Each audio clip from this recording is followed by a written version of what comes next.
আমি বুঝতে পেরেছি এই বুঝার যে শক্তি আল্লাহ সুবহানাহু ওয়া তাআলা আমার কানের মধ্যে দিয়েছেন, এটা কি আল্লাহ নিয়ামত নয়? আমি এখানে বসেছি, আপনারা আমার দিকে তাকিয়ে আছেন, আমার চক্ষু কাজ করেছে, আপনার চক্ষু কাজ করেছে, এটা কি আল্লাহ নিয়ামত নয়? আল্লাহ নিয়ামত।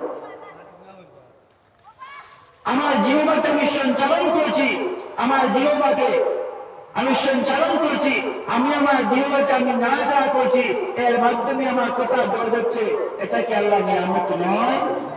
আল্লাহ পাক বলেন لئن شكرتم لأزيدنكم।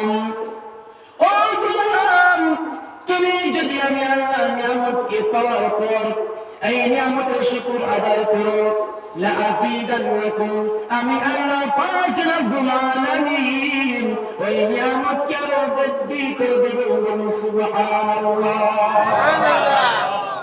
এই বছরটাকে আমাদের ঘুরিয়ে দেব।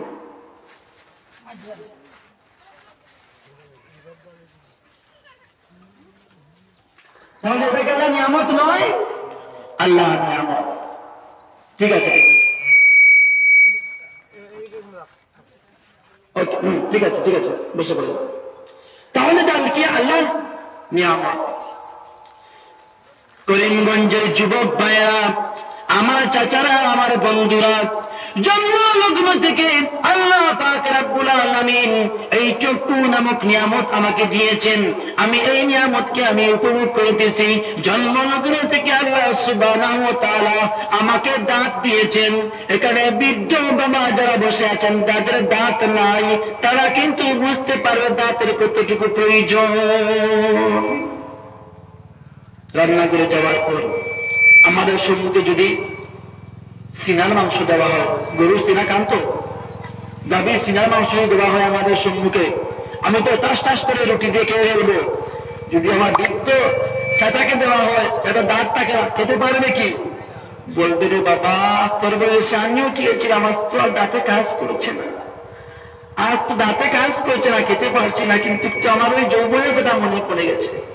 এর মানে চাচারা মনে মনে ছিল যদি একটা দাঁত পেয়ে যেত, সেটা লাগিয়ে চিনার কিছু একটা মাংস এসে ভক্ষণ করতো, ঠিক কিনা? আল্লাহ পাক রব্বুল আলামিন বলেন যে গোলাম, আমি জন্মলগ্ন থেকে তোমাকে দাঁত নামক নিয়ামত দান করেছি, আমি জন্মলগ্ন থেকে তোমাকে আমি চক্ষু নামক নিয়ামত দান করেছি, আমি জন্মলগ্ন থেকে তোমাকে কান নামক নিয়ামত দান করেছি, আমি আল্লাহ পাক রব্বুল আলামিন জন্মলগ্ন থেকে তোমাকে হাত নামক নিয়ামত দান করেছি, আমি আল্লাহ পাক রব্বুল আলামিন জন্মলগ্ন থেকে তোমাকে আমি পা নামক নিয়ামত দান করেছি। ও গোলাম, এই সমস্ত নিয়ামত পাওয়ার পর তুমি যখন নিয়ামতের শুকর আদায় করবে, তুমি যখন নিয়ামতের শুকর আদায় করবে, তখন আমি আল্লাহ পাক রব্বুল আলামিন তোমার প্রতি রাজি এবং খুশি হয়ে ওই নিয়ামতকে আমি বৃদ্ধি করে দেব। সুবহানাল্লাহ। तू दिल में तू आता है समझ में नहीं आता, तू दिल में तू आता है समझ में नहीं आता, बस जान लिया मैं तेरी पहचान यही है, बस जान लिया मैं तेरी पहचान यही है। আল্লাহ পাক রব্বুল আলামিন কোরআনুল কারীমের মধ্যে বলেন, লাকাদ খালাকনাল ইনসানা ওয়া না'লামু মা তুওয়াসওয়িসু বিহি নাফসুহু ওয়া নাহনু আक़রাবু ইলাইহি মিন হাবলিল إذ يتلقى المتلقيان عن اليمين وعن الشمال قعيد ما يلفظ من قول إلا لديه رقيب عتيد। আল্লাহ পাক রব্বুল আলামিন কোরআনুল কারীমের মধ্যে সূরা কাফ 50 নম্বর সূরা 50 নম্বর অধ্যায় 16 নম্বর আয়াত থেকে নিয়ে 18 নম্বর আয়াতের মধ্যে আল্লাহ পাক ঘোষণা দেন, আমি আল্লাহ পাক রব্বুল আলামিন লাকাদ খালাকনাল ইনসানা, খালাকা ইয়াখলুকু, এটা হচ্ছে আরবিক শব্দ, এর অর্থ হচ্ছে টু ক্রিয়েট। তৈরি করা বানানো খালাকা আল্লাহ পাক রব্বুল আলামিন বলেন লাকাদ খালাকনাল ইনসানা ইনসান মানে মানব সম্প্রদায় মানব জাতি হিন্দু হতে পারে মুসলিম হতে পারে খ্রিস্টান হতে পারে বৌদ্ধ হতে পারে কাশী হতে পারে এই পৃথিবীর বুকে মানব কুলে যারা জন্মগ্রহণ করেছে আল্লাহ পাক বলেন সমস্ত মানব জাতিকে আমি আল্লাহ সৃষ্টি করেছি সুবহানাল্লাহ বাড়িতে কি বলবেন নাকি সুবহানাল্লাহ বাড়িতে কি বলবেন জোরে বলুন না সুবহানাল্লাহ আমাদের কে সৃষ্টি করেছে কথা বলো না কেন আমাদের কে সৃষ্টি করেছে আমাদের কে সৃষ্টি করেছে এই চক্ষু নামক নিয়ামত কে দিয়েছে আমি কথা বলছি এই জবান নামক নিয়ামত কে দান করেছে আমি কথা বলছি আপনারা বসে বসে শুনছেন এই কান নামক নিয়ামত কে দান করেছে আমি কথা বলছি মাইকের মধ্যে এই মাইককে যারা তৈরি করলো গবেষণা করে অর্গানাইজ গবেষণা করে এনালাইজ করে এই গবেষণা করার পাওয়ার কে দিয়েছে ওই আল্লাহ পাক রব্বুল আলামিন বলেন যে গুলাম আমি আল্লাহ মানব সম্প্রদায়কে সৃষ্টি করেছি ওয়া না'লামু মা তুওয়াসবিসু বিহি নাফসু যেহেতু আল্লাহ পাক রব্বুল আলামিন মানব সম্প্রদায়কে সৃষ্টি করেছেন তাই মানব সম্প্রদায় আমাদের মনে মনে যা কিছু লুকিয়ে লুকিয়ে ভাবি আমি এখন আমার মনে কি ভাবছি আমার সভাপতি চাপ বলতে পারবে না সভাপতির মনের মধ্যে কি চলছে আপনারা কেউ বলতে পারবে না আমিও বলতে পারবো না এমনকি মুহাম্মদ রাসূলুল্লাহ সাল্লাল্লাহু আলাইহি ওয়াসাল্লাম বলতে পারবেন না আমার মনের মধ্যে কি চলছে কোন নবী বলতে পারবেন না কোন রাসূল বলতে পারবেন না কোন পয়গম্বর বলতে পারবেন না কোন সাহাবী বলতে পারবেন না কোন ফিকহ ইমাম বলতে পারবেন না আল্লাহ পাক বলেন যে গোলাম যেহেতু আমি তোমাকে সৃষ্টি করেছি তাই তোমার মনের মধ্যে কি তুমি ভাবো আর কি তুমি কল্পনা করো তোমার সর্বত্রে সব ধরনের কল্পনা সম্পর্কে আমি আল্লাহ পাক রব্বুল আলামিন অবগত আছি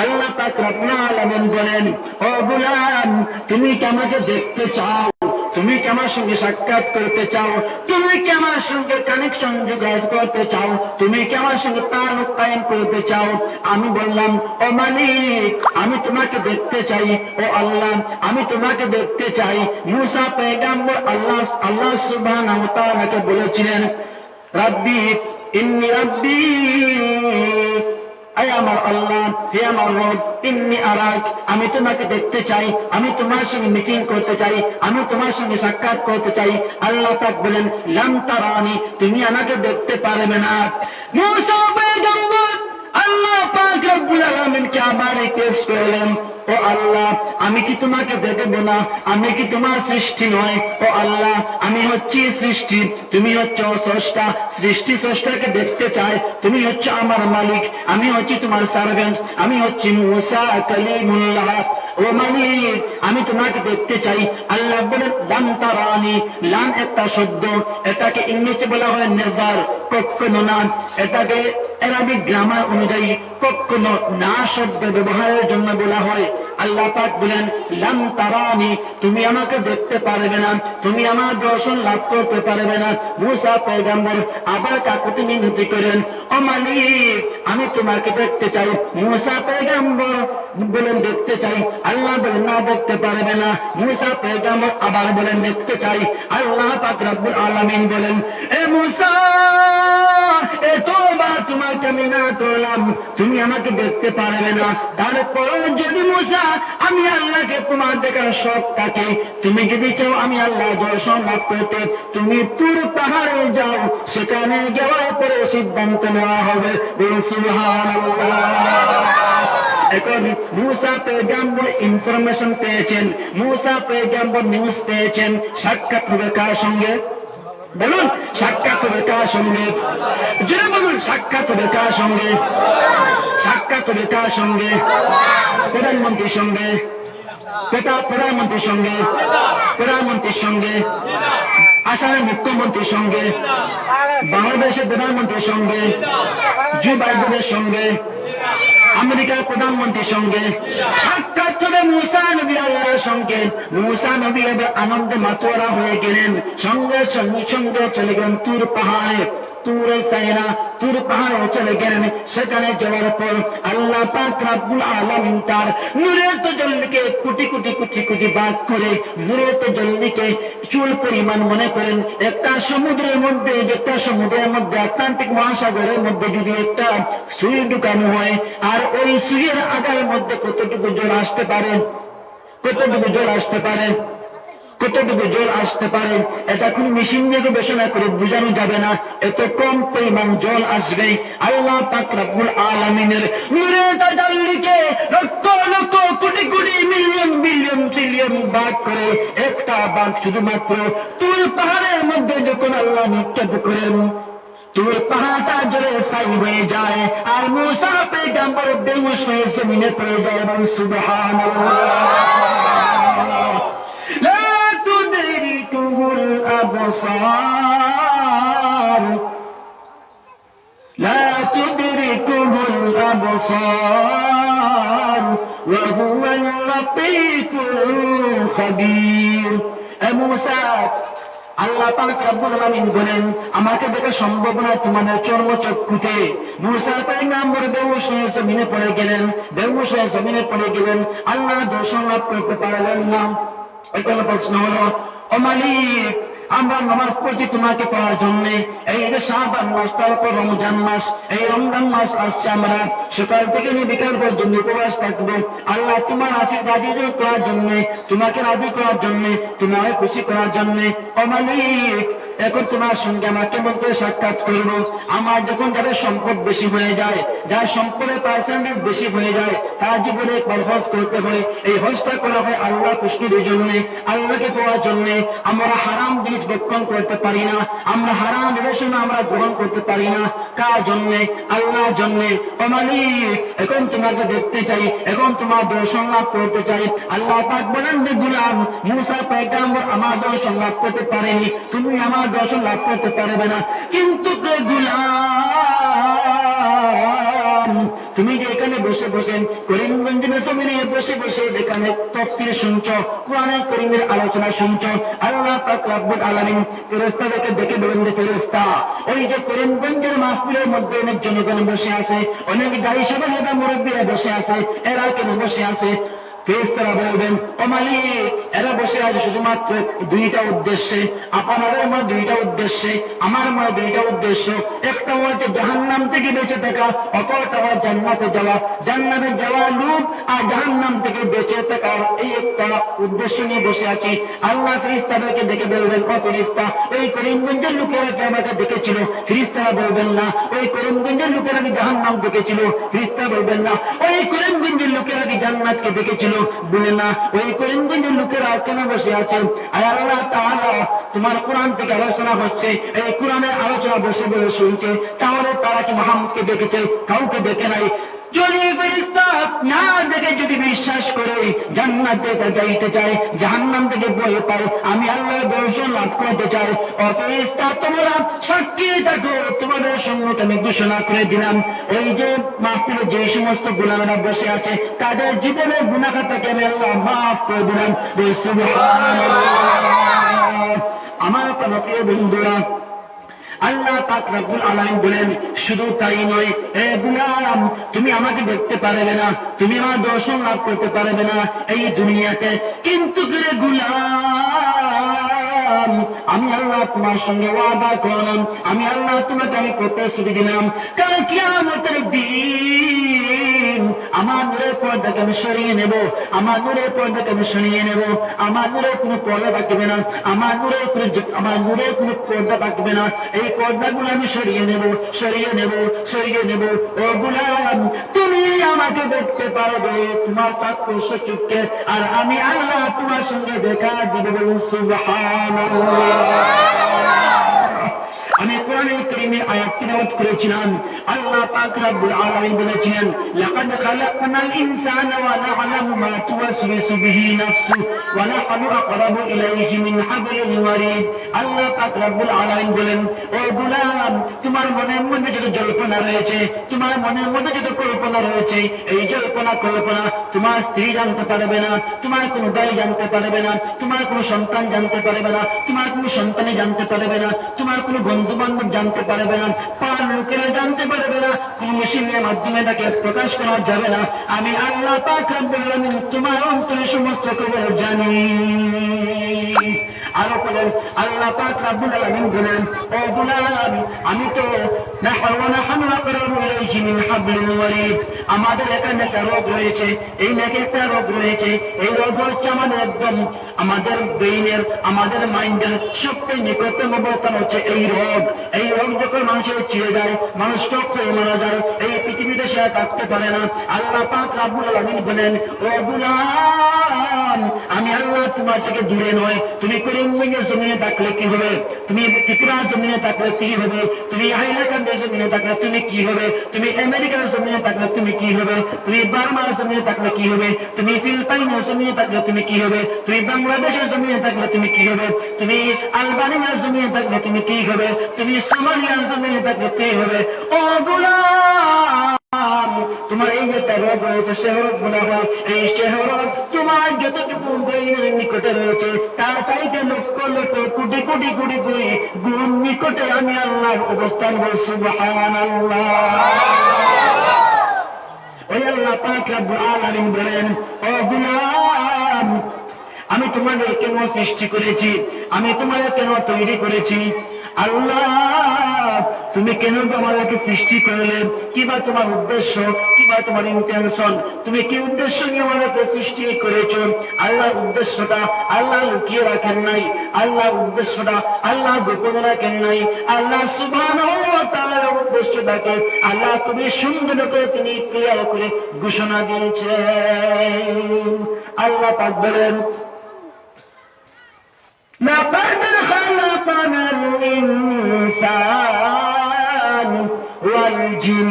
আল্লাহ পাক রব্বুল আলামিন মানব সম্প্রদায়কে সৃষ্টি করেছেন এবং জিন সম্প্রদায়কে সৃষ্টি করেছেন ইল্লা লিয়াবুদুন, আল্লাহ দাসত্বের জন্য, আল্লাহ গোলামির জন্য। অন্যতে আল্লাহ পাক বলেন, মা খালাকতুল জিন্না ওয়াল ইনসা ইল্লা লিয়াবুদুন। আমি আল্লাহ পাক রব্বুল আলামিন মানব সম্প্রদায়কে সৃষ্টি করেছি এবং জিন সম্প্রদায়কে সৃষ্টি করেছি। দুইটা সম্প্রদায়কে সৃষ্টি করেছি, একটা হচ্ছে মানব সম্প্রদায়, অপরটা হচ্ছে জিন সম্প্রদায়। এই দুইটা সম্প্রদায়কে আমি আল্লাহ পাক রব্বুল আলামিন সৃষ্টি করেছি আমার দাসত্বের জন্য, আমার গোলামির জন্য। আল্লাহ পাক গোলামি করতে হবে, আল্লাহ দাসত্ব করতে হবে।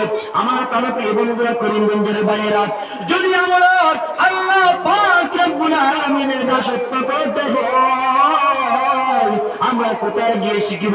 আল্লাহকে আমরা কেমন করে ডাকবো? আল্লাহর জন্য দুইজন, এটা আমরা কেমন করে বুঝবো?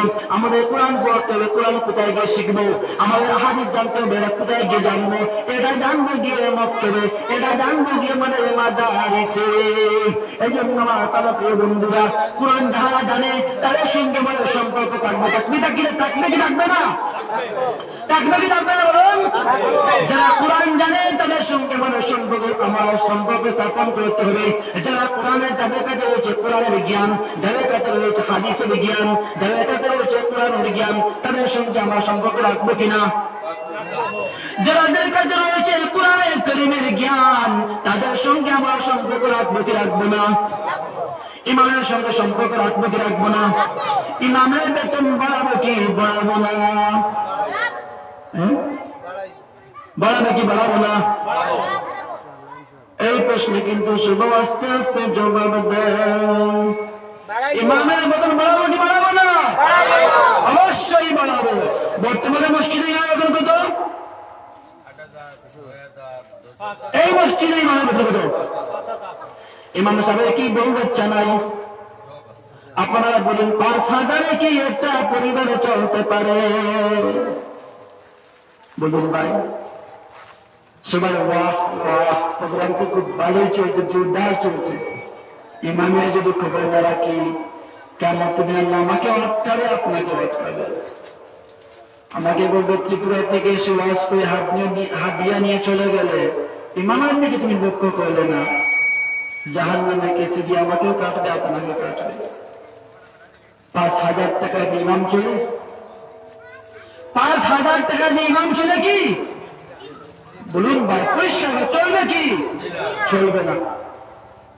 তাহলে কি করা যায়? সিদ্ধান্ত সঙ্গে সঙ্গে সময় কম, গতকাল গেছিলাম শিলচর একটা মহিলা মানবের প্রোগ্রামে, এখানে এসেছি, এখানে প্রোগ্রাম শেষ করে বা আমাকে যেতে হবে হাইলাকান্দি দিয়ে। তাহলে ইমামের বেতন কি 5,000 থাকবে আর বাড়বে না? এখন এখান থেকে সিদ্ধান্ত নেন, আল্লাহ সুবহানাহু ওয়া তাআলার জাতের উপরে ভরসা করে যদি আমার 10,000 থেকে 15,000 টাকা আমার পরিবারের জন্য প্রয়োজন হয়, একজন ইমামকে আমরা 5,000 টাকা দিয়ে কখনো এর হক আমরা আদায় করতে পারবো না। যদি ইমামের বেতন যদি আমরা পর্যাপ্ত পর্যায়ে না দিতে পারি, আমার সন্তান কোথায় গিয়ে কোরআন শিখবে, কোথায় গেছে হাদিস শিখবে? আমার সন্তানকে মানুষ বানানো, তাকে নৈতিক শিক্ষা দেওয়া, এটা শুধুমাত্র ইমামের কাজ নয়, প্রত্যেক মুসলমানদের কাজ। এখন যদি ইমামের বেতনকে যদি আমরা এখানেই দায়িত্ব রেখে দেই, ইমামের সার্ভিস ভালো হবে না, ডিউটি ভালো হবে না। যদি আপনার সন্তানের পিছনে ইমামের ডিউটি ভালো না হয়, সে নাস্তিক হয়ে যাবে, মুরতাদ হয়ে যাবে। কারণ ইমাম তাকে সঠিকভাবে হক আদায় করে এই 5,000 টাকায় গাইড দেওয়া সম্ভব নয়। আমাদের সামনে বসে দাওয়াত দেন চাই নাই দেন, সত্য যেটা বলে আপনারা বিবেকের কাছে প্রশ্ন করেন, 5,000 টাকা দিয়ে একজন সিঙ্গেল পরিবার চলবে কি? শুধু 2 জন চলবে কি? অসম্ভব, চলবে না আমার বলেন। সুতরাং সিদ্ধান্ত নেন, যদি আমরা সমস্ত তরুণরা যুবকেরা, আমরা যদি সমস্ত যুবক যারা আছি, মাসে যদি আমরা 300 টাকা করে এক্সট্রা দিয়ে দেই, ইমামের আর বেতনের গাঁটে থাকবে না, তার বেতন 10,000-এর থেকে বেশি পার হয়ে যাবে। যাবে কি যাবে না? একটা মোবাইল রিচার্জ কত ভাই? 300 টাকা। রিচার্জ 300 টাকা। 300 টাকার নিচে আপনি 1.5 GB 1.5 MB পাবেন, এর চেয়ে কম বেশি পাবেন না। 300 টাকায় মোবাইলের সঠিক ভালো রিচার্জ পাওয়া যায় না। নিম্নতম রিচার্জের দাম হচ্ছে 300 টাকা। আচ্ছা বলুন তো, আমি কি কখনো বলেছি যে আজকে এই মাসে আমার টাকা আমি মোবাইল রিচার্জ করবো না, মোবাইলটাকে আমি এমনি পেড করে রেখে দেবো? এমন সিদ্ধান্ত নিতে পারবো আমরা? অসম্ভব, পারবো না। তাহলে ইমামকে কেন টোকাচ্ছি? ইমামকে এটাকে টোকানি নয়, ইমামকে টোকাচ্ছি। এখন যদি আমরা তরুণরা যুবকেরা আমরা যদি এই সিদ্ধান্ত না নেই, আমরা যদি এই মহৎ মানুষের কথা পরিচয় না দেই, ক্রিশ্চিয়ান কি করে দেবে এবং সভাপতি কি করে দেবে? এবং মসজিদের সভাপতি দায়িত্ব তার হাতে তুলে দিবেন, যে ইমামের অনুপস্থিতিতে জুমার নামাজ পড়াতে পারে, 5 ওয়াক্ত নামাজ পড়াতে পারে, বিবাহে আঞ্জাম দিতে পারে, জানাজায় নামাজ পড়াতে পারে, তাকে আপনার সভাপতি বানাবেন। ক্যাশিয়ার তাকে বানাবেন। যদি ইমামের ইমতেজ আসতে পারেনি, যেই ক্যাশিয়ার ইমামতি করতে পারে, ইমামের অনুপস্থিতিতে যে ইমামের দায়িত্ব পালন করতে পারবে, তাকে সভাপতি বানাবেন, তাকে ক্যাশিয়ার বানাবেন। যারা ক্যাশিয়ার এবং সভাপতি মহৎ মানুষের পরিচয় দিবেন, ইমামের বেতন বাড়ানোর চেষ্টা করবেন। আল্লাহর কাছে কোনো জিনিসের কমতি নেই, আল্লাহর কাছে কোনো জিনিসের কমি নেই। এই তরুণরা যুবকেরা, করিমগঞ্জের তরুণরা যুবকেরা, আপনারা সিদ্ধান্ত নেন যে এই বছর থেকে 2025-এ ইমামের বেতন 5,000 থাকবে না, 10,000 পাঁচ হয়ে যাব। যদি আপনারা সিদ্ধান্ত নেন, আল্লাহ জাতের বিশ্বাস করবেন এবং সবাই যদি 300 টাকা, 400 টাকা, 500 টাকা প্রত্যেক মাস যদি আপনার আল্লাহ ডোনেশন দেন, ইমামের বেতন 10,000 পার হয়ে যাবে। এবং এই যে টাকা ব্যয় হবে, এই টাকাগুলা অন্য নষ্ট হবে না, এগুলা ধ্বংস হবে না, এগুলা জলে পড়ে যাবে না, আপনার ভাগ্য নষ্ট হবে না। যাই দিবেন কিয়ামতের ময়দানে আপনার এইগুলা আবার আপনার জন্য একটা নিয়ামত হয়ে, আপনার জন্য একটা গিফট হয়ে আপনাকে ওয়েলকাম জানাবে, স্বাগত জানাবে, রিসেপশন করবে। তাহলে আমরা কি সিদ্ধান্ত নিতে পারি ইমামের বেতন 5 থেকে নয়? আজকেই সিদ্ধান্ত নিব যে ইমামের বেতন এক্ষুনি ইনশাআল্লাহ 5,000 থেকে আমরা আরো অধিক করব। সিদ্ধান্ত নিতে পারবো কি পারবো না? পারবো কি পারবো না? আমি শুনতে চাই, মুসাফির মানুষ দূর থেকে এসেছি, আমি একও শুনতে চাই, এখানে এই মসজিদের আন্ডারে যারা রয়েছেন একও সিদ্ধান্ত নেন, পরে আপনারা ইচ্ছা মতো বাড়াবেন, একও সিদ্ধান্ত নেন মসজিদের ইমামের বেতন মাসে আপনারা কত টাকা দেন? মাসে কত টাকা দেন ভাই? মাসে কত টাকা দেন ইমামকে? একজন, এক পরিবার, একজন ব্যক্তি ইমামকে মাসে কত দেন? 260 টাকা। যদি আমার আল্লাহ সুবহানাহু ওয়া তাআলা ক্ষমা করে আল্লাহ সুবহানাহু ওয়া তাআলা ক্ষমা আছে, প্রার্থনা করে যে আল্লাহ প্রত্যেক মাসে আমি 500 টাকা মসজিদে দিব ইমামের বেতনের বাবদ। আল্লাহ আমার যে মনে বরকত দিও তো আল্লাহ, এবং ইমাম আপনিও মসজিদকে লক্ষ্য রাখবেন এবং আমার সন্তানদেরকে নিজের সন্তানের মতো পড়াবেন। এই সিদ্ধান্ত কি আমরা নিতে পারবো না? পারবো কি পারবো না? যদি আমরা সিদ্ধান্ত নিতে পারি আমরা পুরুষ, আর সিদ্ধান্ত নিতে না পারলে এখনো আমাদের মধ্যে হীনমন্যতা রয়েছে, দুর্বলতা রয়েছে। এই দুর্বলতা আমার কাছে থাকতেই পারে না। করিমগঞ্জের যুবকেরা তারা সবাইকে সিদ্ধান্ত নিতে পারবো যে এই মাস থেকে ইনশাআল্লাহ আসামের মুজাহিদ মুসলমানেরা আমরা 500 টাকা করে ইনশাআল্লাহ ইমামের বেতন আমরা দেবো ইনশাআল্লাহ, প্রত্যেকটা পরিবার থেকে। পারবো কি সবাই ইনশাআল্লাহ? যদি সবাই বলে দেন বিল পাস হয়ে যাবে, সবাই বললে বিল পাস হয়ে যাবে, সবাই না বললে বিল পাস হবে না। একের বোঝা 10-এর লাঠি, একের বোঝা 10-এর লাঠি। সবাই সিদ্ধান্ত নিলে আমরা কবুল করে নেবেন, একজন সিদ্ধান্ত নিলে হবে না। সবাইকে সিদ্ধান্ত নিবে ইনশাআল্লাহ, নিবে কি ইনশাআল্লাহ? সবাই মন থেকে বলেন, আমার কাছে ভালো হওয়ার জন্য বলেন না, আল্লাহকে রাজি এবং খুশি করার জন্য, মসজিদের আর্থিক উন্নতির জন্য আপনি বলেন। আমাকে রাজি খুশি করার জন্য বলার কোনো দরকার নেই, তাতে কোনো সওয়াব পাবেন না। আল্লাহকে রাজি এবং খুশি করার জন্য সবাই দিতে পারবো না ইনশাআল্লাহ? ইনশাআল্লাহ হবে না? ইনশাআল্লাহ ইনশাআল্লাহ ইনশাআল্লাহ। যদি আল্লাহ আমাকে বাঁচিয়ে রাখে সামনের বছর আমি আসবো ইনশাআল্লাহ, এবং আমি দেখবো কতজন এই কথাকে মেনে নিয়েছে। সবাই ইনশাআল্লাহ বলবেন, সবাই 500 টাকা ইনশাআল্লাহ। আর শুক্রবারে মিটিং এর মাধ্যমে তা আপনারা রেজলিউশন যে লেখা হয়েছে, এই রেজলিউশনে আপনারা লিখে দিবেন। আমি ফোন করে জিজ্ঞাবো যে রেজলিউশনের মাধ্যমে আপনারা লিখে দিবেন যে ইনশাআল্লাহ 2025-এর জানুয়ারি মাস শেষ হয়ে গেছে, ফেব্রুয়ারি থেকে আমাদের মসজিদের ইমাম সাহেবকে আমরা প্রত্যেক মাসে 500 টাকা করে প্রত্যেক ফ্যামিলি থেকে আমরা দেবো। যদি 20টা ফ্যামিলি যদি হয়, 20টা পরিবার যদি হয়, 10,000 টাকা। 10,000 টাকা যদি একজন ইমাম পেয়ে যান ইনশাআল্লাহ তার পরিবারটাকে কিছু একটা সুখ সমৃদ্ধি, কিছু একটা শান্তিপূর্ণভাবে তার পরিবার সে নিয়ে চলতে পারবে। পারবে কি পারবে না? প্রান্তীয় বন্ধুরা, এটাই তো হচ্ছে ওয়াজ।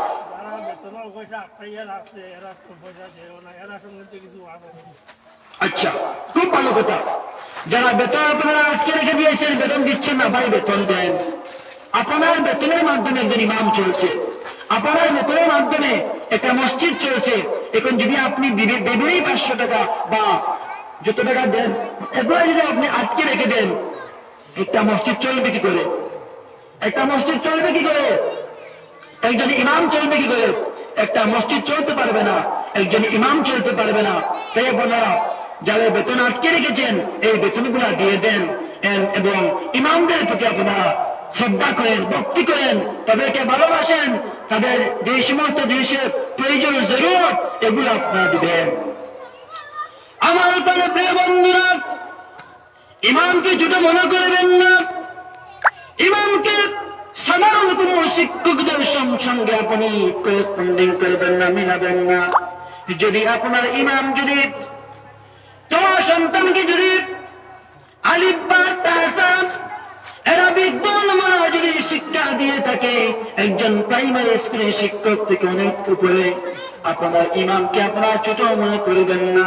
এই ইমাম থাকার কারণে আমাদের ইমাম আজকে বেঁচে আছে। ওই ইমামদের মেহনতের বদৌলতে আজকে বাচ্চারা কোরআন শিখছে, ধর্ম শিখছে। ইমামের যদি আমরা মূল্যায়ন না করি তাহলে আমাদের ইমানের মধ্যে গন্ডগোল নিয়ে যাবে। আমার প্রিয় বন্ধুরা, আমাদের রাসূল জনাবে মুহাম্মদ আরবি সাল্লাল্লাহু আলাইহি ওয়াসাল্লাম তিনি ইমাম ছিলেন না? বলুন। আমাদের রাসূল মুহাম্মদ আরবি সাল্লাল্লাহু আলাইহি ওয়াসাল্লাম তিনি ইমাম ছিলেন। এবং আজকে যারা ইমাম, আল্লাহ রাসূল সাল্লাল্লাহু আলাইহি ওয়াসাল্লাম যে দায়িত্ব করে কর্তব্য পালন করে দুনিয়া জমিন থেকে বিদায় নিয়েছেন, আজকে যারা ইমাম রয়েছে রাসূল সাল্লাল্লাহু আলাইহি ওয়াসাল্লামের কাজ করছে কি করেছে না? যদি কোনো ব্যক্তি ইমামকে অসম্মান করে, যদি কোনো ব্যক্তি ইমামকে মূল্যায়ন করতে না পারে, যদি কোনো ব্যক্তি ইমামকে মূল্যায়ন করতে না পারে, সম্মান না দেয়, ইমামের জরুরতকে যদি সে পুরা করতে না পারে, তার ইমানের মধ্যে গন্ডগোল হয়ে যাবে। আমার প্রিয় বন্ধুরা, আমাদের সন্তানী যখন এরা প্রাইভেট স্কুলে যায়, ইংলিশ মিডিয়াম স্কুলে যায়, বেঙ্গলি মিডিয়াম স্কুলে যায়, হিন্দি মিডিয়াম স্কুলে যায়, ওদের বেতন টিউশন মাস্টার বেতন হতে পারে 2000 টাকা, 1500 টাকা, 500 টাকা, 1000 টাকা। ওদের বেতন আমরা আটকাই না, আমরা পরিষ্কার করে দিই, পরিশোধ করে দিই। কিন্তু যে ইমাম আপনার সন্তানকে কোরআন শিখাচ্ছে, যে ইমাম আপনার সন্তানকে নাস্তিক হওয়া থেকে, মোরতাদ হওয়া থেকে বাঁচাচ্ছে, ধর্ম শিখাচ্ছে, ওই ইমামের বেতন আমরা কি করে আটকে রাখতে পারি? মুসলমান, তাদের বেতন যখন আমরা আটকে রাখবো না, এবং তাদের যোগ্যতার কোনো সম্মান করবো, ভালোবাসবো, এবং তাদের মহানা যেগুলো আমার উপরে আসবে এগুলো আমি আটকাবো না, এগুলো সঙ্গে সঙ্গে মান্থলি আমি আদায় করে যাবো না ইনশাআল্লাহ। আমার প্রিয় বন্ধুরা, করিমগঞ্জের মুসলমানেরা, আমাদের রাসূল সাল্লাল্লাহু আলাইহি ওয়াসাল্লাম তিনি ইমাম ছিলেন, তা হচ্ছে ইমাম। তিনি লোকদেরকে আল্লাহর দিকে আহ্বান করেছিলেন। আজকের ইমামেরা লোকদেরকে আল্লাহর দিকে আহ্বান করতেছে। ওই সমস্ত ইমামকে যদি আপনি সম্মান করেন, এর মানে রাসূলকে সম্মান করেছেন। আর ইমামকে যদি আপনারা নিম্ন মনে করেন, তাহলে আল্লাহ রাসূল সাল্লাল্লাহু আলাইহি ওয়াসাল্লাম ইমাম হিসাবে তাকে আপনারা নিম্ন মনে করেছেন। আর লক্ষ্য রাখবেন, কুন আলিমান আও মুতাআল্লিমান, তোমরা আলিম হয়ে যাও, অথবা তোমরা কি হয়ে যাও, এরকম হয়ে যাও, অথবা তোমার ছাত্র হয়ে যাও, অথবা তোমার স্টুডেন্ট হয়ে যাও, অথবা মুহিব্বান, তাদেরকে ভালোবাসো। লাম তাকুন মিন খাসাবিল খামিস, তোমরা পঞ্চম ব্যক্তি হয়ে না, হয় তোমরা আলিম হও, অথবা তোমার তালেবুল আলিম হও, অথবা তোমরা এদেরকে ভালোবাসো। তোমরা অন্য কাজ করবে না, তার বিপক্ষে তোমরা কোথাও উত্তোলন করবে না। আমার প্রিয় বন্ধুরা, এই যে ইমাম, এই ইমাম যদি আপনার সন্তানকে সঠিকভাবে শিক্ষা না দেয়, তাহলে পরিণতি কি হবে আমি একটু আলোচনা করতে চাই। আমার প্রিয় বন্ধুরা, আল্লাহ পাক রব্বুল আলামিন আমাদেরকে জন্মলগ্ন থেকে তিনি 5টি জ্ঞান দান করেছেন, 5টি অস্ত্র দান করেছেন। জন্মলগ্ন থেকে আল্লাহ পাক রব্বুল আলামিন আমাদেরকে কয়টা অস্ত্র দান করেছেন বলুন? কয়টি দান করেছেন বলুন? 5টি অস্ত্র দান করেছেন, 5টি মেশিন দান করেছেন। এই পৃথিবীর যত ধরনের জ্ঞান রয়েছে, যার আমরা অর্জন করি, এই 5টি মেশিন দিয়ে আমরা এগুলো অর্জন করতে হয়। এর মধ্যে একটা হচ্ছে চক্ষু নামক একটা মেশিন। যখন কোনো জিনিস আমরা দেখতে চাই, এই জিনিসটা ভালো না খারাপ, এর ডাইমেনসিটি পাওয়ার কতটুকু ভালো না খারাপ, এটা দেখার জন্য আমাদের চোখের প্রয়োজন রয়েছে। খুব লক্ষ্য করে শুনবেন। 2 নাম্বার হচ্ছে আল্লাহ পাক রব্বুল আলামিন আরেকটা মেশিন দান করেছেন, যেগুলোকে বলা হয় কান, জিহ্বা। আমাদের মারা, আমাদের বোনেরা যখন কোন সবজি তরকারি রান্না করে, ওই তরকারি মিষ্টি হয়েছে নাকি খাট্টা হয়েছে, এইটা কি স্বাদ হয়েছে নাকি স্বাদ হয়ে নাই, এইটা চেকিং করার জন্য, টেস্ট করার জন্য আমরা জিহ্বাকে ইউজ করি। 3 নম্বর হচ্ছে যদি আমরা কোন একটা জিনিস শুনতে হয়, এই জিনিসটাকে ভালো না খারাপ, এটা কি কোরআনের আয়াত, এটা কি কোরআনের তিলাওয়াত, এটা সুন্দর নাকি এটা মিউজিক, আমরা কোনটা শুনবো কোনটা শুনবো না, কোনটা বৈধ কোনটা অবৈধ, কোনটা মিউজিক কোনটা কোরআনের মধুর সুর, এইটাকে আমরা ডিসক্রিমিনেশন করার জন্য, এইটাকে আমরা সেপারেট করার জন্য, একটা অপরটার থেকে আলাদা করার জন্য আমরা জন্মগতভাবে আল্লাহ যে মেশিন দিয়েছেন কান, এই কান নামক মেশিন আমরা ইউজ করি। 3 নম্বর হচ্ছে যখন আমরা কোন একটা পারফিউমের দোকানে যাই, পারফিউমের দোকানে যাওয়ার পরে যদি আমরা পারফিউম কিনতে চাই, আতর কিনতে চাই, সেন্ট কিনতে যাই, এর ফ্রেগ্রেন্সি কতটুকু ভালো, এই সেন্টটা আমার কাছে ভালো লাগে কি ভালো লাগে না, ভালো লাগে কি ভালো লাগে না, এইটা চেক করার জন্য আমরা কানকে ইউজ করতে পারবো না, এই সেন্টকে চেক করার জন্য আমরা চক্ষুকে ইউজ করতে পারবো না, সেন্টকে চেক করার জন্য আমরা জিহ্বাকে ইউজ করতে পারবো না, এটাকে চেক করার জন্য আমাদেরকে নাক মেশিন ইউজ করতে হবে, ঠিক কিনা?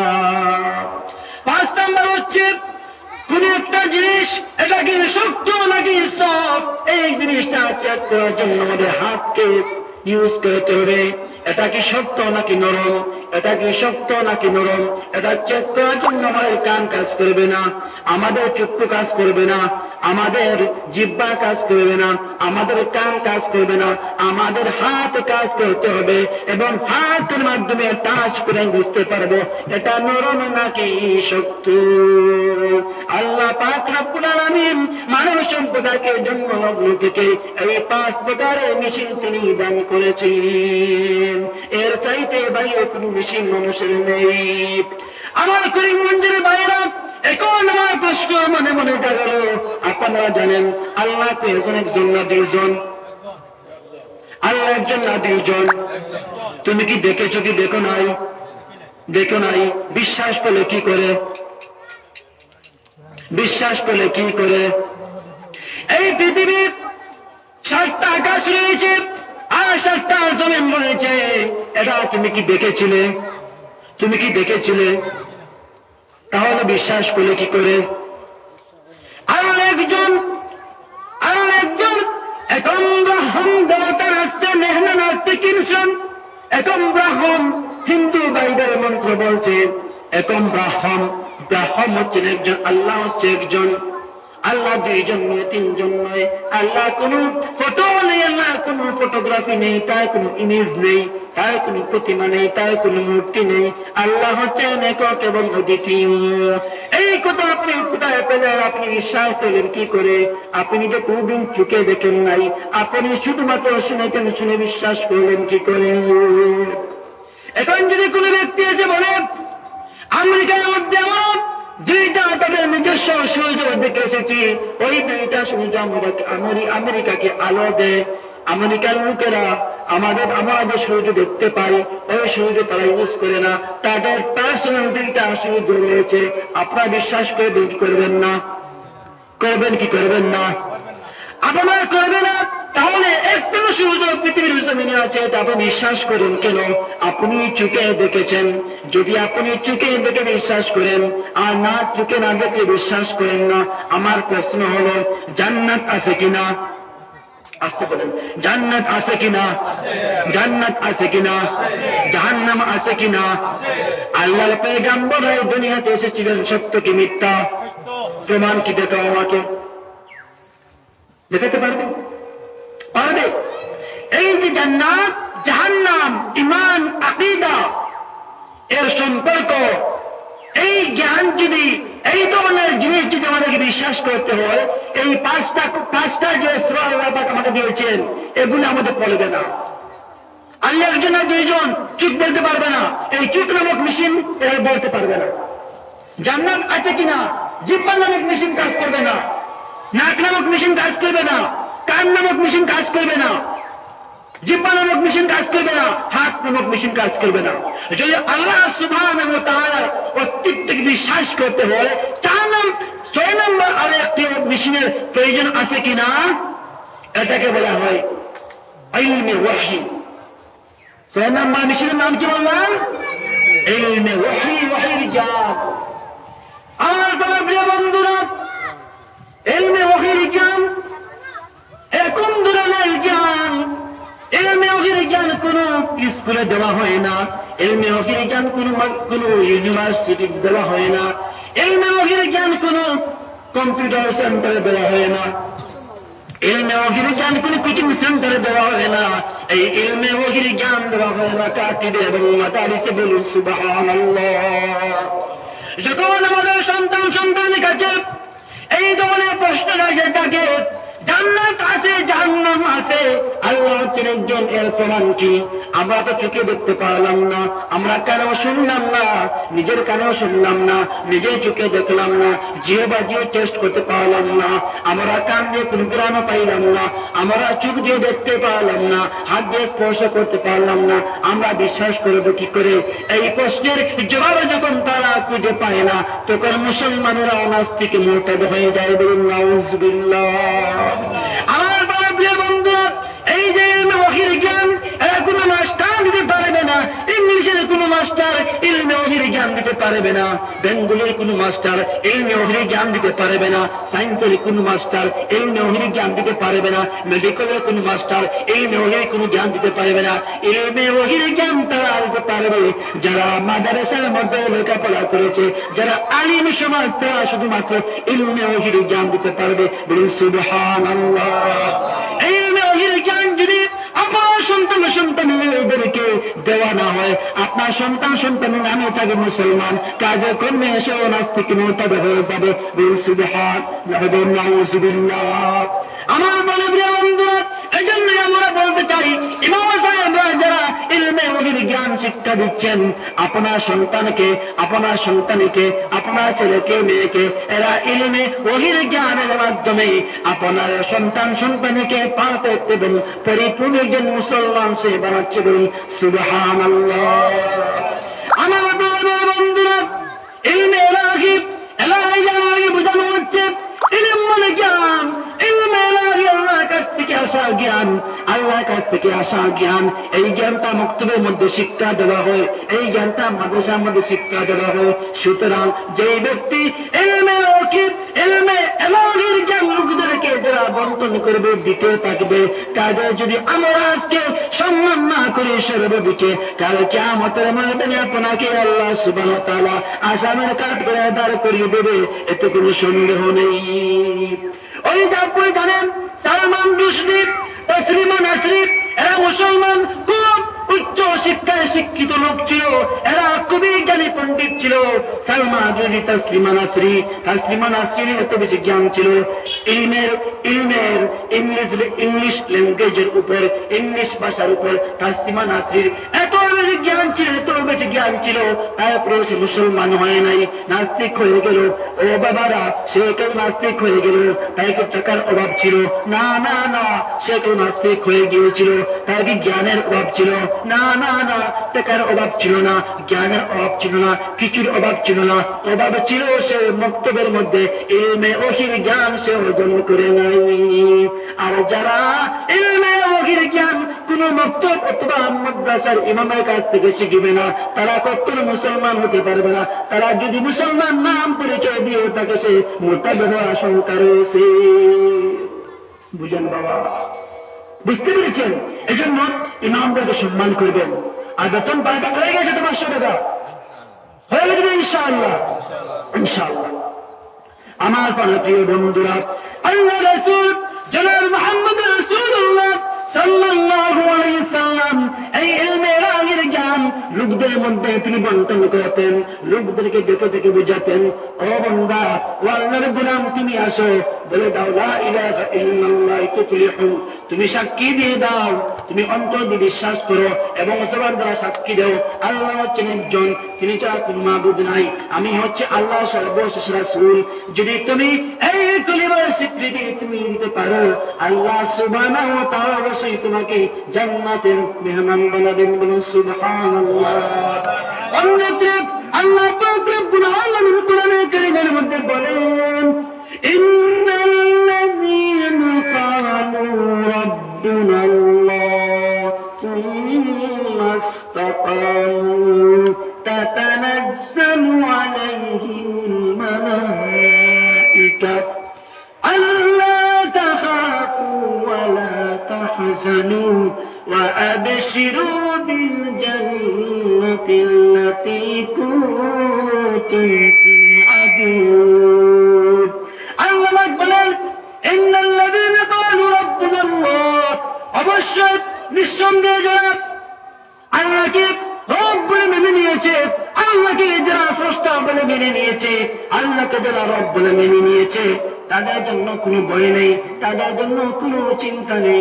আল্লাহ পাক রব্বুল আলামিন ফেরেশতাদেরকে ডেকে বলেন, ফেরেশতা তোমরা এদিকে আসো, তোমরা এদিকে আসো, কাল এদিকে আসো, তুমি চলে যাও আমার ওই বান্দার কাছে, আমার এই গোলামের কাছে তুমি চলে যাও, আমার এই গোলামকে তুমি শুনিয়ে দাও যে আমাকে আল্লাহ বলে মেনে নিয়েছে, আমার বিধানকে যারা মেনে নিয়েছে, আমার ওই গোলামের কাছে গিয়ে বলে দাও, ও গোলাম, তোমার কোনো ভয় নেই, তোমার কোনো চিন্তা নেই। যখন তুমি এই দুনিয়া থেকে বিদায় হয়ে যাবে, আল্লাহ পাক রব্বুল আলামিন তোমাকে জান্নাতের সুসংবাদ শুনিয়েছেন। বলুন সুবহানাল্লাহ। ইমামুল أولين الآخرين بحر صدقا رحمة للعالمين سيد الكونين ختم المرسلين آخر عقد فخر الأولين شد وجود رحمة للعالمين مسجده আমার রাসূল হচ্ছেন সর্বশেষ নবী, তিনি হচ্ছেন সর্বশেষ পয়গম্বর। আল্লাহ পাক রব্বুল আলামিন রাসূলকে সর্বশেষ ইমাম বানিয়ে প্রেরণ করেছেন, নবী বানিয়ে প্রেরণ করেছেন, রাসূল বানিয়ে প্রেরণ করেছেন। আল্লাহ নবী সর্বশেষ পয়গম্বর ইমাম মুহাম্মদ সাল্লাল্লাহু আলাইহি সাল্লাম এই দুনিয়ার জমিনে এসে ইলমে ওহীর জ্ঞান, ইলমে ইলাহির জ্ঞান সাহাবায়ে কিরামদেরকে তিনি মাইন্ডের মধ্যে, অন্তরের মধ্যে তিনি ঢুকিয়ে দিয়ে গেলেন। সাহাবায়ে কিরামরা রাসূল সাল্লাল্লাহু আলাইহি সাল্লামের কাছ থেকে, আল্লাহর কাছ থেকে যে জ্ঞান এসেছিল এটাকে বলা হয় ইলমে ইলাহি। আল্লাহর কাছ থেকে তিনি যে জ্ঞান পেয়েছেন, আল্লাহর কাছ থেকে তিনি যে নলেজ পেয়েছেন, ওই নলেজটা সাহাবায়ে কিরামের অন্তরের মধ্যে দিয়েছেন। সাহাবায়ে কিরাম রাদিয়াল্লাহু তাআলা আনহুম আজমাইন রাসূল সাল্লাল্লাহু আলাইহি সাল্লামের কাছ থেকে যে জ্ঞানটা পেয়েছিল, যে নলেজটা পেয়েছিল, এরা তারা তাদের ছাত্রকে দিয়েছে, তারা তাদের ছাত্রকে দিয়েছে, তারা তাদের ছাত্রকে দিয়েছে। এইভাবে আল্লাহ দিয়েছেন জিবরাইলকে, জিবরাইল দিয়েছেন মুহাম্মদকে, মুহাম্মদ তার ফলোয়ারকে, সে তার ফলোয়ারকে, সে তার ফলোয়ারকে। এইভাবে আল্লাহ রাসূল থেকে জ্ঞান পেয়ে শেষে আপনার মসজিদে ইমামের কাছে এই জ্ঞান এসেছে। সুবহানাল্লাহ। নারে তাকবীর, নারে তাকবীর, নারে তাকবীর।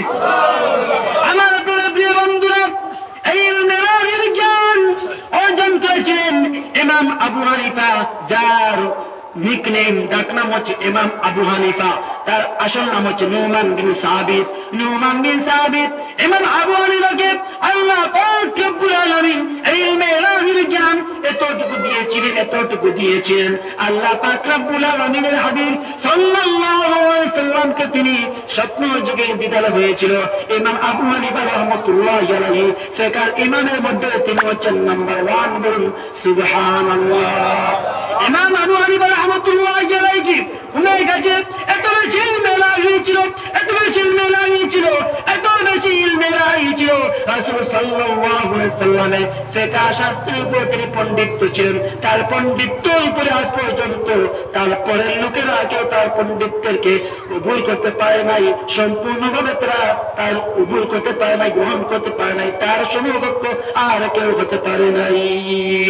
ইমাম আবু হানিফা এমন একজন ব্যক্তি ছিলেন, আল্লাহ রাসূল সাল্লাল্লাহু আলাইহি সাল্লামের শতাধিক হাদিস শাস্ত্রকে তিনি স্টাডি করেন, শতাধিক হাদিস শাস্ত্রকে তিনি স্টাডি করে এখান থেকে তিনি মাসাইল ইস্তেমবাদ করলেন, মাসাইল বের করলেন। বের করে ইমাম আবু হানিফা রাহমাতুল্লাহি আলাইহি হাদিস শাস্ত্রকে তিনি এনালাইজ করেন, খুব বেশি হাদিসের উপর তিনি গবেষণা করেন। সেখান থেকে গবেষণা করে বের করলেন আমরা সূরা ফাতিহা নামাজের মধ্যে কিভাবে পড়ব, আমরা নামাজ কিভাবে পড়ব, সূরা ফাতিহা কিভাবে পড়ব। ফরজ নামাজ যদি হয় প্রথম 2 রাকাতে সূরা ফাতিহা পড়ব, প্রথম 2 রাকাতের সঙ্গে সূরা ফাতিহা পড়ে 2টা সূরা মিলাবো, পরে 2 রাকাতে সূরা ফাতিহা পড়ব, তার সঙ্গে সূরা মিলাতে হবে না। ইমাম আবু হানিফা রাহমাতুল্লাহি আলাইহি এই সমস্ত হাদিস গ্রন্থকে তিনি এনালাইজ করেছেন, স্টাডি করেছেন। এখান থেকে তিনি মাসলা ইস্তেমবাদ করেছেন। ইযা কুরিআল কুরআন ফাসতামিউ লাহু ওয়ানসিতু লাআল্লাকুম তুরহামুন। যখন কোরআন তিলাওয়াত করা হবে, যখন কোরআনের ব্যাখ্যা প্রদান করা হবে, তোমরা কেউ কথা বলবে না, সবাই তোমরা চুপ হয়ে যাবে, সাইলেন্ট হয়ে যাবে। এই কোরআনের জ্ঞান যখন নাকি দেওয়া হবে, এই কোরআনের ব্যাখ্যা যখন দেওয়া হবে, এই কোরআন যখন তিলাওয়াত করা হবে, এই কোরআনের তাফসীর যখন পেশ করা হবে, তোমরা চুপ হয়ে যাও, বিষয়গুলো প্রাচীরের মতো হয়ে যাও এবং তোমরা পাথরের মতো হয়ে যাও। এই কোরআনের ব্যাখ্যা যখন দেওয়া হবে তোমরা পাথরের মতো হয়ে যাও। পাথরের উপর যদি একটা প্রাণী এসে বসে যায়, পাখি যদি এসে পাথরের উপর যদি বসে যায়, পাথর টেরও পাবে না যে তার উপরে কি বসেছে। কোরআনকে তোমরা ব্যাখ্যা যে করবে, ওই ব্যাখ্যাকে এত লক্ষ্য করে তোমরা শুনতে থাকো, এত মনোযোগ সহকারে তোমরা শুনতে থাকো, যাতে করে তোমাদের মাথার উপরে যদি টিয়া পাখি বসে যায় তোমরা টেরও পাইতে পারবে না কোন প্রাণী বসেছে কি বসেছে না। ওই ইমাম আবু হানিফা এই আয়াত থেকে ইস্তেমবাদ করলেন, যখন ইমাম সাহেব যখন কোরআন তিলাওয়াত করবেন, যখন মুসল্লি যারা পিছে দাঁড়াবে, ইমামের মুসল্লি যারা হবে, মুক্তাদি যারা হবে, ইমাম যখন কোরআন তিলাওয়াত করবে তখন তুমি আর কোরআন তিলাওয়াত করতে হবে না, তুমি শুধুমাত্র স্টেজের মধ্যে দাঁড়িয়ে থাকবে, রুকু সাজদা তাসবিহ আদায় পাঠ করবে, তোমাকে আর কোনো কিরাত পাঠ করতে হবে না। لقد زان البلاد ومن عليها إمام المسلمين أبو حنيفة لقد زان البلاد ومن عليها إمام المسلمين أبو حنيفة بو حنيفة ضد إمام باصفا آسراج أمتان مصطفى إمام أبو حنيفة رحمة الله عليه হাদিস শাস্ত্রের উপর ইলমে ফিকহের উপর তিনি একটা সিরাজের মতো, তিনি সূর্যের মতো, সূর্য যেমন করে দিনে জ্বলে, হিন্দু মুসলিম বৌদ্ধ খ্রিস্টান গোটা ওয়ার্ল্ডের মানুষ সূর্য থেকে আলো নিতে পারে, ইমাম আবু হানিফা ইলমে ফিকহের মধ্যে তিনি হচ্ছেন মুসলিম সম্প্রদায়ের জন্য সূর্যের মতো। বলুন সুবহানাল্লাহ। सूरज ने दिया अपनी शुआओं को ये पैगाम, सूरज ने दिया अपनी शुआओं को ये पैगाम, सूरज ठीक है बोलून, सूरज ने दिया अपनी शुआओं को ये पैगाम, दुनिया अजब चीज है कभी सुबह कभी शाम, दुनिया अजब चीज है कभी सुबह कभी शाम। আমার প্রিয় বন্ধুরা, আমি এখন সমাপ্তির দিকে চলে আসছি। এই দুনিয়া কিছুই নয় রে ভাই, এই দুনিয়া কিছুই, এই দুনিয়া কিছুই নয়। अमल से जिंदगी बनती है, अमल से जिंदगी बनती है, जन्नत भी जहन्नम भी, ये खाकी अपने फितरत में नानूरी है नानारी। এই পৃথিবীর আসলে কিছু নয়, একটা হচ্ছে তা শুধুমাত্র একটা পার্কের মতন। পার্কে আমরা চলে যাই, কিছু সময় আনন্দ করি, ফুর্তি করি, তারপরে পার্ক থেকে আমরা বের হয়ে আসি। মুসলমানদের জন্য, মুমিনদের জন্য এই পৃথিবীটা হচ্ছে একটা পার্কের মতো। এই পার্কের সময় হচ্ছে 50 থেকে নিয়ে 60 বছর অথবা 70 বছর, 40 বছর, সীমা যা সীমা আল্লাহ জানে, কার সীমা কতটুকু, যার সীমা যখন শেষ হয়ে যাবে এই পৃথিবীতে আমি আর থাকতে পারবো না, সীমা যখন শেষ হয়ে যাবে তখন আমরা দুনিয়া থেকে বিদায় নিতে হবে। ইন্নাল মাউতাল্লাযী তাফিরুনা মিনহু ফাইন্নাহু মুলাকীকুম। মরণ থেকে পালাও তুমি, কি বলছেন? মরণ থেকে পালাও তুমি, মরণ তোমায় লইবে গিরি, যদিও তুমি আকাশ পানে লুকাও সেটাও লাগিয়েছিলি। এই মহারোগের কোনো ঔষধ নাই, এই মহারোগের কোনো চিকিৎসক নাই, নাই ঔষধ নাই জগতে, কাঁদিয়া কাতর হইলে কি হবে, পারিবে না তাকে ঠেকাতে। আজকে আপনার সময় শেষ, আপনি এখানে লাশ হয়ে যাবেন, আমার যখন সীমা শেষ হয়ে যাবে আমিও লাশ হয়ে পড়ে থাকবো। আমি যখন লাশ হয়ে যাব আমার কাউকে আগুন দেবে না। আমি যখন লাশ হয়ে যাব আমাকে কেউ বক্তা ডাকবে না, কেউ আলিম ডাকবে না, কেউ আমার নাম হোসেন আহমেদ ডাকবে না, আমাকে বলবে উনি হচ্ছেন মহিত মুদা। ঠিক কিনা? যেই শরীরে আজকে আমরা ভালো ভালো ওষুধ দিয়ে সাবান দিয়ে যে শরীরটাকে, যেই দেহটাকে আমরা পরিষ্কার করেছি, আমার প্রাণটা যখন বের হয়ে যাবে ওই দেহটাকে চোখের সম্মুখ থেকে সরার জন্য সবাই প্রস্তুতি নিবে। বলুন ঠিক কিনা? আপনার সন্তান আজকে আপনার জন্য জান দিতে চায়, প্রাণ দিতে চায়, জীবনের সবকিছু উজাড় করে দিতে চায়। আপনি যাকে ভালোবাসেন, আপনার জীবনের লাইফ পার্টনার, আপনার স্ত্রী, আপনার একজন স্ত্রী তার স্বামীর জন্য নিজের জান পর্যন্ত সে কুরবান করে উজাড় করে দিতে চায়। স্বামী যখন মারা যায়, তার স্ত্রী পর্যন্ত স্বামীর কাছে যাইতে সে ভয় পায়। ये दुनिया जगह जे लगाने के लिए ये दुनिया नहीं है, ये इबरत की जगह तमाशा नहीं है। এটা খেল তামাশা ফুর্তি করার জায়গা নয়, এটা হচ্ছে ইবরত গ্রহণ করার জায়গা, এটা হচ্ছে নসিহা গ্রহণ করার জায়গা। আলিমদের সঙ্গে সম্পর্ক রাখবো, আলিমদের সঙ্গে সম্পর্ক রাখবো, তাদেরকে ভালোবাসবো এবং তাদের কাছ থেকে বসে বসে লাহির জ্ঞান আমরা অর্জন করবো, গ্রহণ করবো কি করবো না। তাদের সঙ্গে সম্পর্ক রাখবো, ভালো লোকদের সঙ্গে সম্পর্ক রাখলে আপনি ভালো হবেন। আর চুরের সঙ্গে সম্পর্ক রাখলে আপনি নেক হবেন নাকি, পীর হবেন নাকি চুরি হবেন। সোহবতে সালেহ তারা সালেহ কুমাদ, সোহবতে তালেহ তারা তালেহ কুমাদ। এক জমানা সোহবতে বা আউলিয়া, বেহতর সব সাওকাত বেরিয়া। সৎসঙ্গে স্বর্গবাস, অসৎ সঙ্গে সর্বনাশ। সাল্লাল্লাহু আলা সাইয়্যিদিনা ওয়া মাওলানা মুহাম্মদ।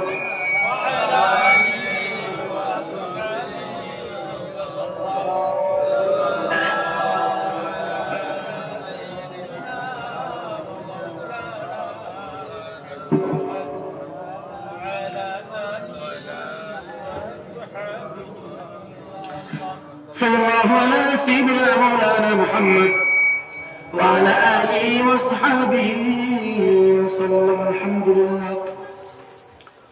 الحمد لله رب العالمين والعاقبة للمتقين، والصلاة والسلام على سيد الأنبياء والمرسلين وعلى آله وصحبه أجمعين.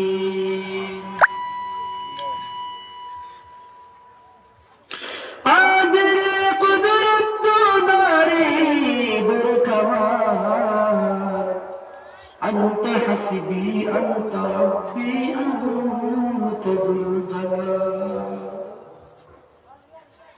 ও মালিক, আসামের বুকে করিমগঞ্জের মাটিতে দাঁড়িয়ে সাদা সাদা চাতার মতো বাবার মতো লোকদের সাথে নিয়ে, তরুণ যুবক ভাইদের সাথে নিয়ে, পর্দার আর মা বোনদের সাথে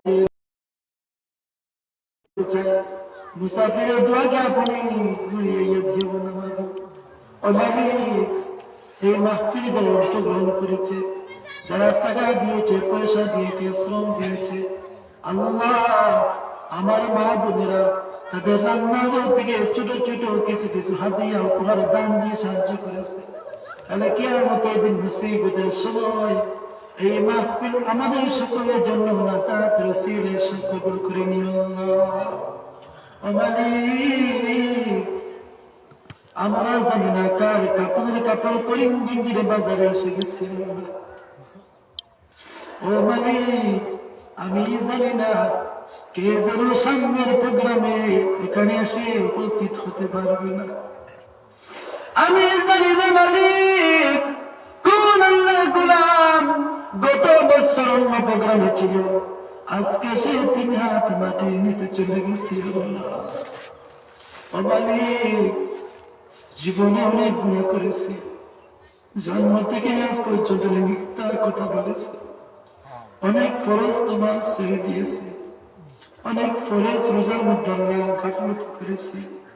আল্লাহ, তোমার হককে আদায় করতে পারি নাই, পিতা মাতার হককে আদায় করতে পারি নাই, প্রতিবেশীর হককে আদায় করতে পারি নাই, স্ত্রীর হক আদায় করতে পারি নাই। যত জায়গায় গুনাহ করেছি, পাপ করেছি, আল্লাহ তোমার কাছে আমরা হাত জোড় ধরেছি। ও মালিক, করিমগঞ্জে কিছু ভিক্ষুকদের সাথে আমি একজন ভিক্ষুক, আল্লাহ এখানে যদি হয় 20 জন ভিক্ষুক, আমি হচ্ছে 21 নম্বর।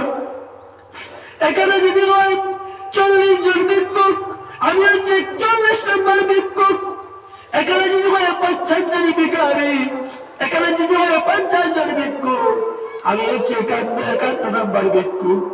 আল্লাহ ফকিরদের সাথে নিয়ে, ভিক্ষুকদের সাথে নিয়ে তোমার দরবারে মধ্যে ধরেছি আল্লাহ। আমাদের মতো ভিক্ষুকদেরকে তুমি খালি হাতে ফিরাইয়া দিও না। ও মালিক, দুনিয়ার ভিক্ষুক যখন বাদশার দরবারে যায়, এক হাত দিয়ে বাদশার কাছে চায়, আর আমরা হচ্ছে এত বড় ভিক্ষুক 2টা হাত তুলে ধরেছি আল্লাহ। ও মালিক, আমরা কোন বাদশার কাছে যাই না, কোন ব্যক্তির কাছে যাই না মালিক। ফকিরের সাথে কাঙ্গালের বসে জুলি গোলা নিয়ে তোমার দরবারে এসেছি আল্লাহ। আমাদের গুনাহ খাতাকে আল্লাহ তুমি মাফ করে দাও। ও মালিক, আমি জানি না এখানে কার জানি দুনিয়া থেকে সোনার টুকরা বাদামে বিদায় হয়ে গেছি আল্লাহ।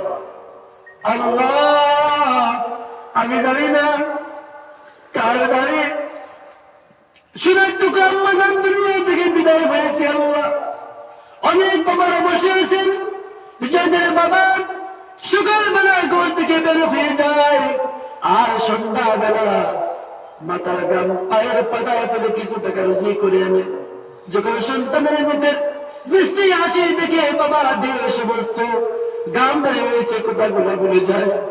রুদ্রের মধ্যে কাজ করেছিল বাবা, কথাগুলো বলে যায়। ওই সন্তান আজকে বড় হয়েছে, ওই সন্তান আজকে প্রতিষ্ঠিত হয়েছে।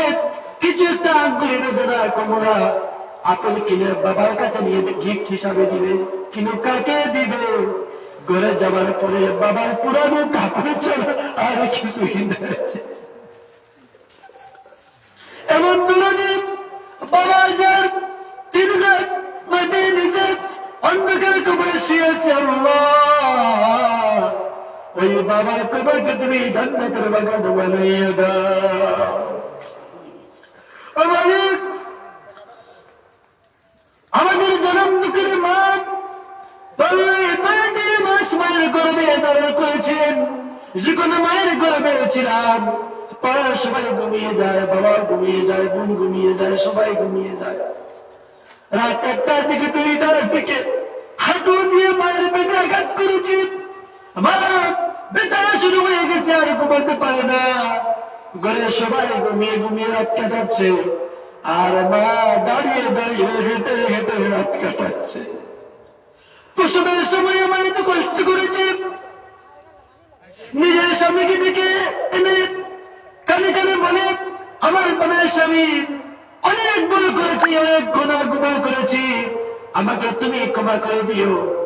যদি আমার এখানে জীবনের শেষ যদি হয়ে যায়, যদি আমার জীবনের সর্বশেষ মুহূর্ত হয়ে যায়, আমার দিকে আপনি লক্ষ্য রাখবেন না, আমাকে মাফ করে দিবেন।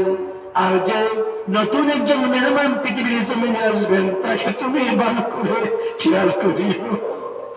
এমন নদীর দুনিয়ার জমিন থেকে বিদায় হয়েছে, কারা জানি মা বিদায় হওয়ার 5 বছর হয়ে গেছে, কারা জানি মা বিদায় হওয়ার 2 বছর হয়ে গেল। আল্লাহ তাআলা এতিমখানে যারা বসে আছে, মা নাই বাবা নাই, এতিমদের সাথে রিয়াদ তুলেছি আল্লাহ। তাদের মা এবং বাবার কবরকে তুমি জান্নাতের বাগান বানাইয়া দাও। ও মালিক, মায়ের কবরের পাশ দিয়ে যায়, জানে না মার কবরের অবস্থা কেমন চলছে। বাবার কবরের পাশ দিয়ে যায়, তার মনে যায় বাবাকে একটাবার বলবো, বাবা তুমি কি করছো, কেমন আছো? যদি বলো তাহলে কবর থেকে কোনো আওয়াজ আসবে না। মায়ের কবরে গিয়ে আমার যদি সন্তান কান্না করে মাকে ডাকে, হাউ হাউ করে কান্না করে যদি মাকে ডাকে, কবর থেকে আসে না। আগে পৃথিবীতে মা যদি বেঁচে থাকে, তাহলে মাকে ডাকলে মার কাছ থেকে আমরা আওয়াজ পাই। যাদের মা নাই, তারা যদি মা বলে চিৎকার করে কোনো আওয়াজ পায় না। যদি বাবা নাই, তাহলে যদি বাবা বলে চিৎকার করে বাবার কোন আওয়াজ পায় না, হাওয়া করে কান্না করে আল্লাহ। যাদের মা নাই, যাদের বাবা নাই, তাদের অন্তরে এখন দাউ দাউ করে আগুন চলছে আল্লাহ। এই আগুন কোন ব্যক্তি নিভাতে পারবে না, তোমার রহমত দিয়ে ওই তুমি সন্তানের অন্তরে জ্বালাকে আগুনকে নিভিয়ে তার পিতা মাতার কবরকে তুমি জান্নাতের মেহমান বানিয়ে দাও। ও মালিক, যারা কিছু বললাম, যারা বলতে পারিনি কবুল করে দাও। আর এই মসজিদের সমস্ত মুসল্লিদেরকে তুমি আল্লাহ মাফ করে দাও। সাল্লাল্লাহু তাআলা আলা খায়রি মুহাম্মাদিন ওয়া আলিহি ওয়া সাহবিহি আজমাইন বিরহমাতিকা ইয়া আরহামার রাহিমিন। আল্লাহ